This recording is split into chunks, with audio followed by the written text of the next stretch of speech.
Well, while we're here and talking about pushing forward, I want to shift gears. I'll read a news brief from VentureBeat and a question from Twitter. Chinese AI startup DeepSeek, known for challenging leading AI vendors with open source technologies, just dropped another bombshell. A new open reasoning LLM called DeepSeek R1, based on the recently introduced DeepSeek V3 mixture of experts model. DeepSeek R1 matches the performance of O1, OpenAI's frontier reasoning LLM, across math, coding, and reasoning tasks. The best part, it does this at a much more tempting cost, proving to be 90 to 95% more affordable than the latter. And then Bloomberg's Joe Weisenthal on Twitter said, just going to ask what is probably a stupid question, but if DeepSeek AI is as performant as it claims to be and built on a fraction of the budget as competitors, does anyone change how they're valuing AI companies or the makers of AI related infrastructure? So you can answer that specifically or talk generally about what this DeepSeek sort of progress might mean, because it's pretty wild what they've achieved.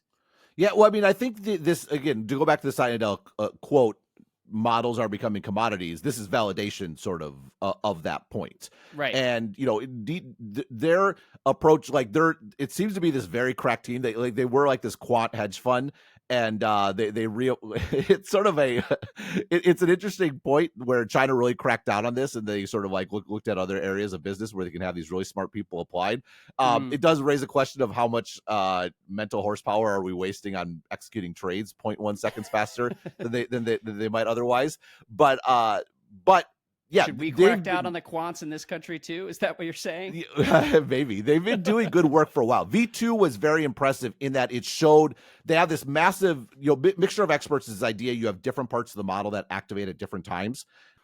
And they made some changes to like the attention mechanism, which is the core piece of the transformer, that looking at different tokens and predicting sort of further ahead. It's really impressive work. Like they basically all of this in the service of training these models far more efficiently than we've done to date.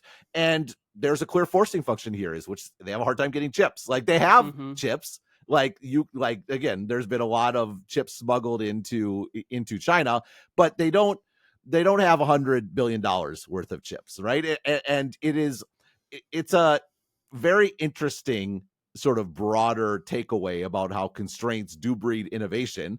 And this innovation was first turned on internally in China, where they basically provoked this massive price war with V2 in China for inference, because their prices were so much lower. They were still doing it profitably, but all the other companies who they had access to chips previously, and so they were just following sort of the way that the American labs were doing it, which was, yes, they all want more chips and they're complaining they need more chips, but they're not obsessing over how can we run this on the fewest number of chips, maybe except until the inference stage. Like I think I've heard reports that ChatGPT is actually quite efficient at this point, and it's a very heavily distilled model that you're actually using. You're not using sort of the core model at this point, which makes sense.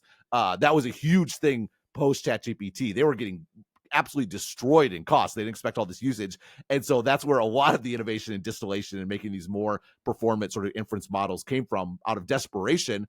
Right. That desperation is the reality for Chinese AI companies all the time. And so they're massive leaders in efficiency on both training and in inference. And then V3 showed they could do it at a really high level with a super sort of compelling model. And R1 is just the same. And part of what makes R1 so interesting is it's open, but also they have a paper really explaining how it works and what they do. It's probably our best insight into how O1 works and O3 from OpenAI, which is, Elon Musk is right. They are now closed AI. They're not open AI. We don't right. And now there's some pushback to what extent is V3 and V2 downstream from distilling outputs from some of the big American models that are truly on the cutting edge. I don't know, and it doesn't really matter, because that's just a reality of the market and how it's going to work. Gotcha points don't score points. Actual usage and efficiency numbers is what actually matters. So but it speaks to the unsustainable or the. It speaks to lots of things, like prices will come down. Yep. Protectionism can damage the companies being protected, because American companies don't need to focus on efficiency, but other people do. So suddenly they get undercut by companies that are dealing with constraints. And in this context, I actually think it justifies Stargate. Like, you're not going to beat them probably on the vector of cheapness and efficiency. You have to push towards being incredible and pulling ahead and innovating. And I think it's makes sense to have both. And by the way, there's a bit where this is the US China relationship generally. Like, you think about the whole electronics value chain that we've talked about. China has created, or the US innovated and created all these sorts of things. Then China figured out how to standardize it and do it at scale at a price point that's hard to compete with. If you're a commodity, if models are a commodity, the way you make sustainable profits in a commoditized market is having a differentiated cost structure. US companies, they seek to make profits by having a differentiated product so they can charge more and have high margins. If you're a commodity, it's the exact opposite. It's a different mindset, it's a different approach, and they are showing that this is the case with models. So to that point, could American companies do what DeepSeek is doing? Like, is it only a matter of time before there's an industry in the US that uses some of these frontier models to develop something that's cheaper and more efficient and nearly as good? They could, but again, this is almost like a mindset cultural sort of challenge, right? Like, could we, in theory, have a low-cost electronic supply chain? Well, maybe not, because our labor costs and environmental costs and all that are significantly higher. And, again, we're talking over the span of sort of many years. There's a reason this all went to Asia.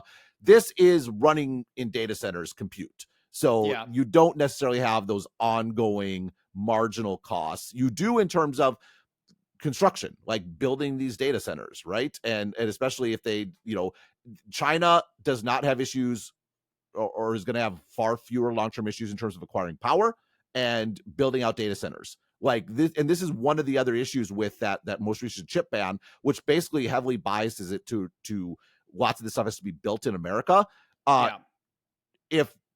If at least 50% or more has to be built in America, and America can't build power and can't build infrastructure, you're basically kneecapping the entire industry.